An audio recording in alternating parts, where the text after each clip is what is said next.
2024 World Series of Poker. Everyone chasing the glory of being a bracelet holder, and one person in a yellow suit just hamming it up and having a good time. All right, World Series of Poker 2024, we're here. I didn't get much of a start to go for the day, but we're on the first break of the Millionaire Maker. I would have liked to do a little bit of like a pre-video if I could have, but just was busy. I've been in Vegas for 3 days now, hanging out with the wife, doing some stuff there. So didn't really have any like poker stuff going on. Just ran over here quick. Got a late reg in for the Millionaire Maker. Not too late. We got in about halfway through the first level, and 4 hands in, we lost half of our stack. So it was not a good start for us, but kind of didn't lose a hand after that. So it was a good start for us, and now we're up to, I think, 32, 33K, somewhere around there. A good start for us. We're going to try and keep things going. But yeah, we'll do more updates here just in a little bit, talking about our plans for the summer, but just wanted to give you that quick Millionaire Maker update.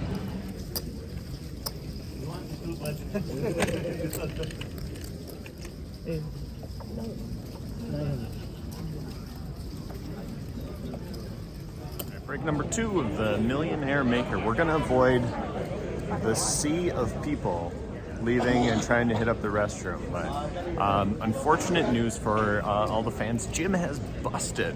Can we get a picture of Jim busting right there? Yeah, he's out. It's only through the first 4 levels, but hey, man, that happens. It almost happened to us. We were down to half a stack, and like we could have easily busted in level 1 or level 2, but now we're at about 40K. Starting stack was 25K. There should be a ton of people left in this, so a ton of play left. We're gonna come back to 300, 500, 500 after break. But one cool hand for us, right before break, we opened from early position with the 2 black 9s. We got 3-bet in the cutoff to 3,100. So it's important, right? Playing 200, 400. We opened at 1K. We get 3-bet to 3,100 by the cutoff. We make the call. Flop comes ace 9 for rainbow. Awesome for us. We love it. We're trying to get all the chips, and our opponent has about 15, 18K back, I believe. I'll remember once we get to the river here, but we check. They bet 3,000. Now, do we raise? Do we just call? I think we just call. Like, I don't know what we're trying to represent if we go for the raise here, so we put in the call.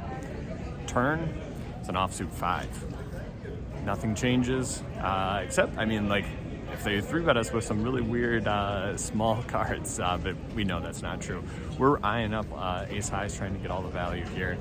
We check, but they check behind. Now the river comes a jack of diamonds, no flush draws out there, no Broadway straights. Our 9s are just loving life, but we do have to worry about pocket jacks. So they've got 12.5K behind. We're trying to get it all, but there's not that much in the middle. I think a jam is actually gonna scare away stuff like ace king. Like, they might be scared that we have ace jack here, and then when we jam, it's really, really strong. So what I do, I lead really small.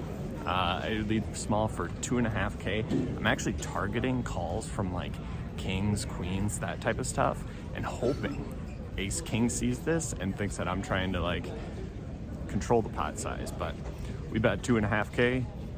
Opponent calls. We table our hand. We scoop it, obviously, and that was a big one for us. So yeah, we'll be back in just a little bit here. We're going to take our break and resume in level 5.